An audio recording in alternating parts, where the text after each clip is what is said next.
Gail with Traders Help Desk, and this is an Aussie dollar trade using a binary option. And the setup is exactly the same thing that I talked about in my previous video. In other words, price is at an area of support, which is the ATR. We have hidden divergence, okay? And that simply means that we're making lower lows on the stochastics with higher lows in price. So remember, higher lows in price, lower lows on the stochastics, these combined give you hidden divergence. And if you remember from my video, hidden divergence is a momentum move. In other words, I'm expecting this to go above 74.64. This is considered an out of the money binary option.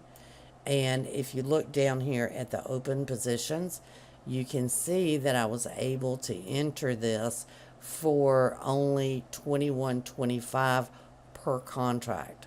Okay, so this is a very, very low risk trade that if price happens to move up, it's right at about 5 pips, then it has the potential of making about $79 per contract. A very low risk trade that has a high reward potential. Now, while we're waiting on this to develop, I just really kind of want to go through some of the terms that you may not recognize, and just the strike width. Maybe you don't understand that. And if you remember from the previous video that I did, I said on the Aussie dollar it has a 4 pip strike width. So that means that, okay, you have a strike at 74.64. This would be 74.68. That would be above price. And then here, which would be at the money, would be 74.60. Okay, because it is 4 pips between each one of these strikes. So now if I go in and I expand this chart, you can see this is 74.60, and of course above is 74.68. So I'm actually only out 1 strike from where price is currently trading.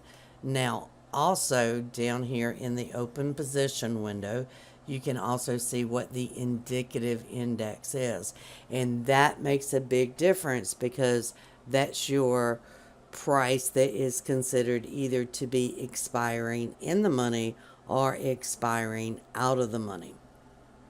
In this case, because my strike is at 74.64, that means that price literally will need to expire at 74.64.1. Okay, the 1 is of course the half pip that I spoke about in the last video as well. Now, you don't have to remain in the binary for the duration, okay? And you can see actually down here, it's telling me I have 23 minutes, 41 seconds until expiration, okay? That doesn't mean I have to remain in the binary for the duration. There's a couple of things that I could do. I could go in here and actually set a target. In other words, if this goes to 90, then I just want to exit the trade. My profit would be 90 minus 21.25, or really about $70, okay? Now, you can set that target, okay? Or you can just watch it and say, okay, at this point, I will take profits, okay? It's totally dependent on what you want to do. Now, in this case, you can see it only needs right at less than 2 pip movement, and it has 22 minutes to do that. So I'm going to wait and see if this does not pop above my strike, which again is 0.7464. Now, again, this goes back to the original video. You can see that this is a bullish bar forming. In addition to the bullish bar, what I would like to see is for it to close above the high of this bar. Okay, that just tells me that more likely than not, the next bar will also be a bullish bar. Now, I would anticipate that because there's a couple of things on here that have happened. Number one, this is an outside bar, and this is my volume indicator, and I have actually programmed price action into this volume indicator, which is why I know this is an outside bar. It's magenta in color, and that simply means that this bar exceeded both the high and low of the previous bar. Okay, and this little dash mark right here is above the zero line. In other words, buyers stepped into this market and they controlled it at the end of the bar. You can also see the little hash mark above zero now. Again, it's telling me that buyers are stepping in. Well, I'm long, so that's exactly what I want them to do. And because the stochastics, and this is the oscillator that I choose to use, because the oscillator was at the point of being oversold, this was a prime place to look for the hidden divergence and the potential for buyers to step into the market. And of course, they are, as you can see. Now, again, you don't have to stay in this trade for the duration. You can always exit early. For example, right now, you've made about 50% of your investment. In other words, you've made a little over $10 per contract, okay? You could exit and say, hey, I'm happy with that, okay? Or you could say, no, I'm going to wait because the price bars are telling me that we're going to go higher. And that is my option, is to wait and let the market tell me when to exit this particular position. Now, I also think it's very important to point out that anytime you're trading, your job as a trader is to take profits, okay? So you can see currently the indicative value is at 74.63.5. I need this to move less than half a pip in order for me to be above my strike, okay? But again, it has to remain above my strike and expire in the money, which means a value of 74.64.1 or greater if I'm holding until expiration. Of course, if that happens, then I receive the full payout, which is $100. But you have to subtract what your risk was on entry, which was $21.25 per contract. So let's see what this is going to do.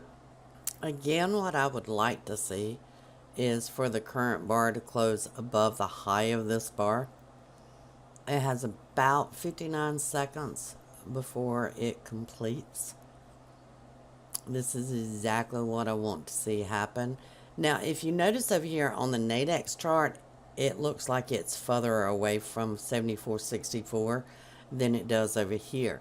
The biggest reason for that is because this one is actually showing the half pips as well as the full pips. This one is only showing the full pips. I don't like seeing the half pips, so I only see a full pip movement on the multi-charts. And this one is actually showing me each time it moves, even a half a pip. It is evident on this price bar. So if you was wondering why these look a little bit differently, now you know. Now you can also see that this is closed above the high of the previous bar. So again, this is where I am anticipating that this will still go above the 64 area.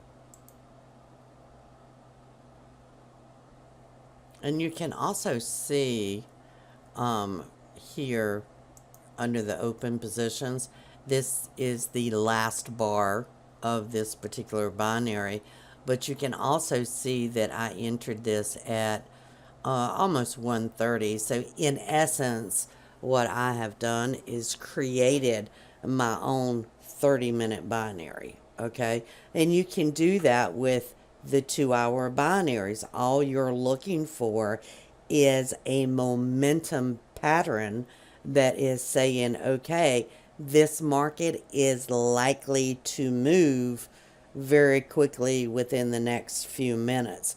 And that's exactly how I picked this trade up.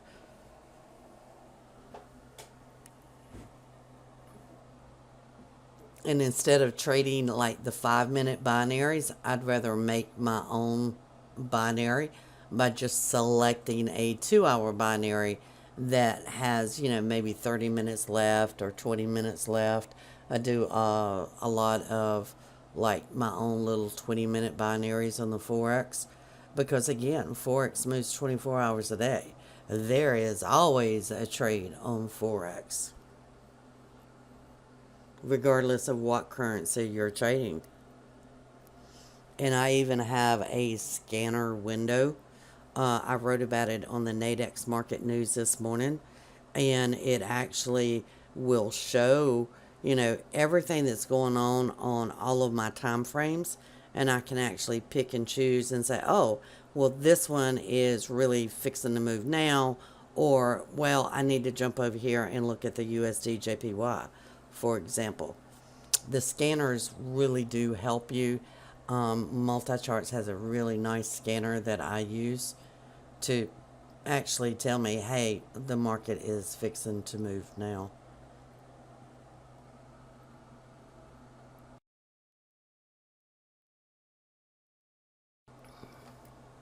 Again, the most important price that you see right now is this indicative index. And I would like to see it go to 65 or 66.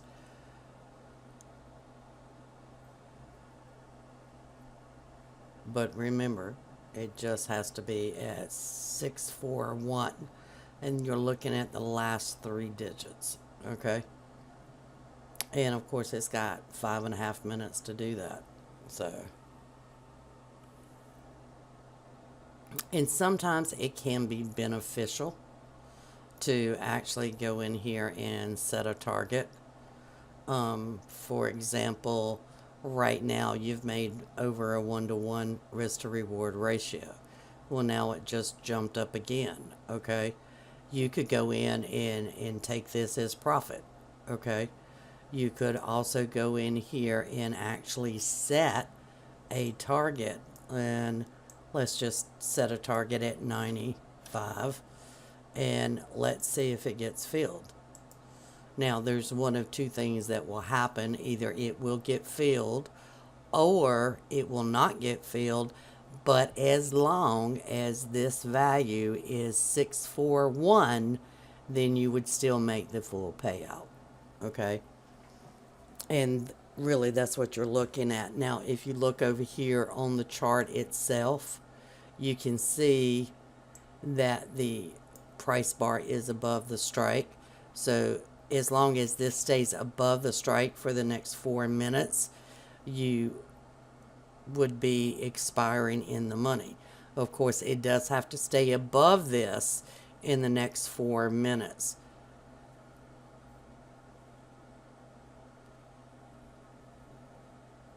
And again, with the hidden divergence, it's doing exactly what I thought it would do. Now, the other thing is you saw that this bar retraced. Some of you may be thinking, oh my gosh, it's going to retrace on her. You know, that's typical price behavior, okay? This would have been considered a little bit of a wide bar, okay? So I was already expecting some sort of retracement. Now, in the last few minutes, you could get locked into this. And what that means is you can't really just close it by clicking on your plus 10, okay? However, if you have this profit target in there, and let's say in the last minute it does pop up, then you have the potential for this order to be filled, okay? Or you just allow it to expire. Now, you can see right now it's 641.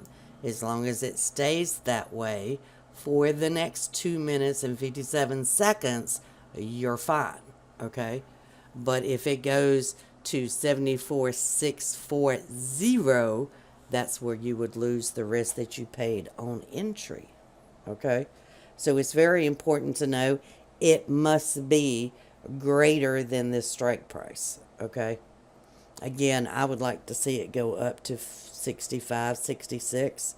That would be even better. And of course, you know, if you get nervous and you say, well, I'm just going to take my profits, then again, you know, as long as it's not that last 1 minute of the bar, I believe it is, then you can exit at any time just by clicking on it. I have confidence in the hidden divergence, also have confidence in the price bars. Knowing that this market was overextended, I would be anticipating it to actually close above the strike. And I'm willing to risk the $21.25 to see if the pattern holds up, because that's an excellent risk to reward ratio. And when you're trading, it is all about risk to reward ratios. In this case, you know, you're risking really $21.25 to make what, $79, $78.75.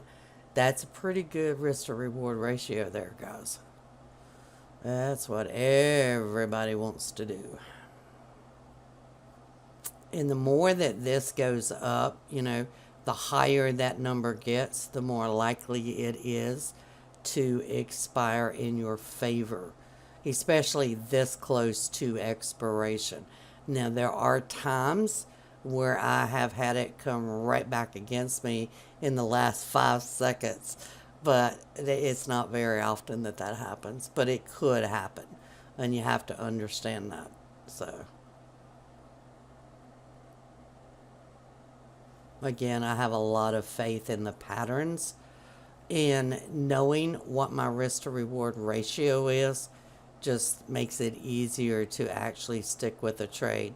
Now, this is when you can no longer exit. Now, this order could get filled, okay, but you cannot just click on this and exit. As it stands right now, it's going to actually expire in the money. There you go. It's expired in the money. So that was a really nice trade. Now, per contract, that was 78.75.